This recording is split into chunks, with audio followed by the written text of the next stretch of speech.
Carter, looking at the SEC, since you've got your eye on the entire conference, I got to think that LSU fans, including yourself, are looking to your nearest opponent to the West and thinking, wow, they just brought in the number one class in the country. Even after it was named the number one class on National Signing Day, they brought in like 3 top 5 guys at their positions. It's just crazy. They did go 8-4, disappointing season this past year, but they seem to be loaded and ready. Maybe not 22 might not be their peak year, but maybe 23. But you already got Alabama to deal with, and then you got Lane Kiffin and Ole Miss. It's just the best division in college football. There's no question. But specifically Texas A&M, what do you think about what's going on there? Yeah, so as far as the LSU perspective, A&M has never played well versus LSU. It's just a truth. Even in 2020, that it wasn't a great offensive performance at all. So as far as that matchup is concerned, Jimbo's just never really coached that well against LSU outside of, once again, a bad offensive performance of 2020 and the miracle 2018 overtime game. So as far as Texas A&M is concerned, it's the same thing for me for Jimbo Fisher.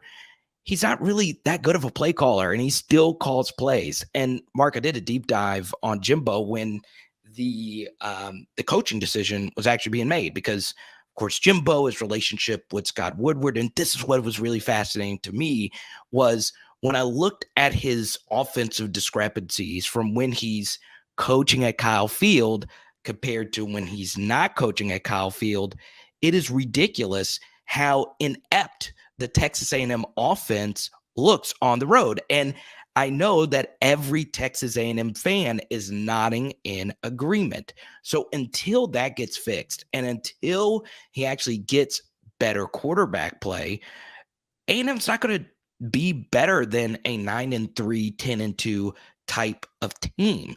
And that, to me, is that's outside of recruiting. That's just simple stuff that needs to get fixed. However, you can't argue what they've done in recruiting. It's been nothing short of incredible.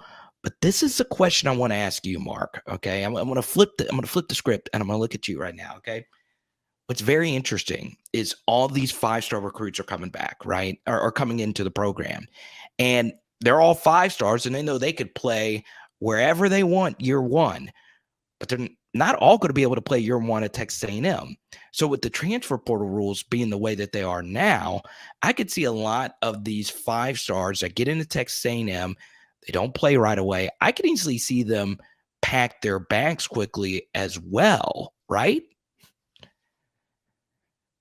Yeah, there's no question about that. I think that we see that. I think that especially a 5-star, most of them, of course, we're generalizing people, and everybody's got their own mindset and their own expectation. And some are okay with, okay, I'm going to sit for a year. I get it, even though I can see where I must step quicker than the dude next to me and all that.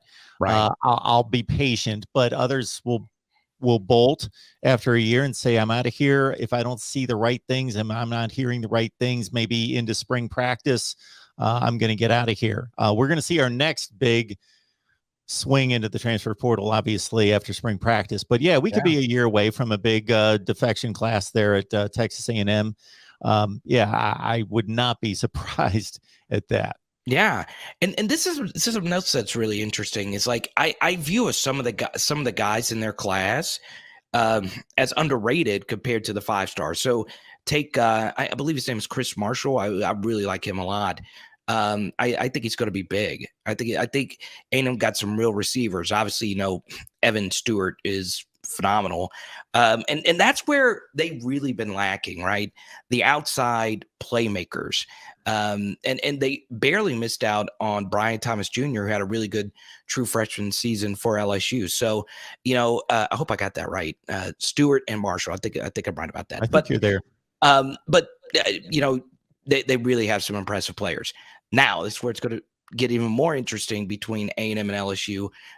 There's 2 5-star level players that they're both after, which is, of course, Harold Perkins and Jacoby Matthews. We'll see where both of them sign in February. Obviously, Harold Perkins has publicly committed to Texas A&M. LSU is not giving up, and Perkins looks to be the next Will Anderson type of player.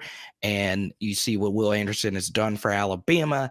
I think he's that good. I really do. He's my number one player in 2022. Period. I think he's better than Travis Hunter, Walter Nolan, Cade Klubnik, whoever you want to mention. I think he's really that big of a prospect. So if LSU misses out on him and he goes to Texas A&M, that's huge, and that's where it's looking at right now. Yeah, the teams that acquire the most talent are going to most likely lose the most talent. We see that in quarterback rooms that are filled with 4 and 5 stars.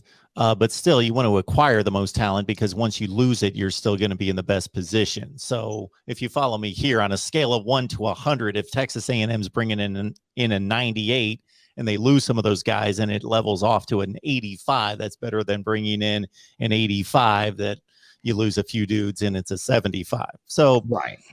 It's just the roster management for these coaches is much more difficult than it was. Just look at the quarterback position. I think, the way a coach would approach it 2 years ago was, hey, our starting quarterback's going into a senior season. We're comfortable with him. He's good. Then we got our development guy. He's shown us good things. He's a sophomore. He's going to be the next guy in line. They had this progression, and they'd be able to chart it out for a few years. And now it's just kind of like, let's just acquire the best talent, and whoever leaves, and we're going to have to coach the other guys and try to retain as much as possible.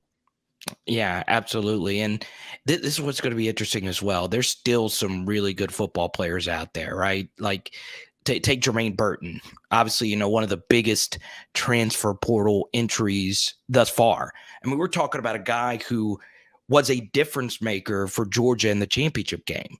What does he decide to do? Does he join Cortez Hankton with LSU, or does he go to Alabama, where some people expect him to go?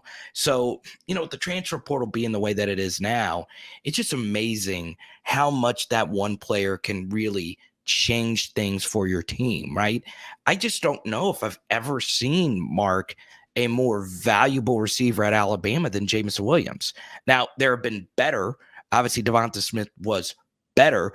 Amari Cooper was better, but it was ridiculous how big of a drop off Jameson Williams, and then you add on to the John Mechie injury as well. You see how important just having those extra playmakers really are to your roster.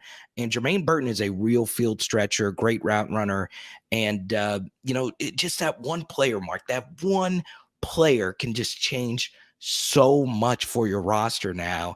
And it makes it kind of exciting, yet at the same time, kind of terrifying because you just don't know. You just don't know. Like next year, as LSU fans, we're going to be looking to be like, wait, who is that guy? Who's that guy? And who are these coaches? It's going to look so new. And, I don't know about you, Mark. I'm open to change. I'm open to things like this. Name, image, and likeness doesn't bother me so much. But there's obviously, it creates so much more roster volatility, and we'll see how that actually affects all these elite programs moving forward.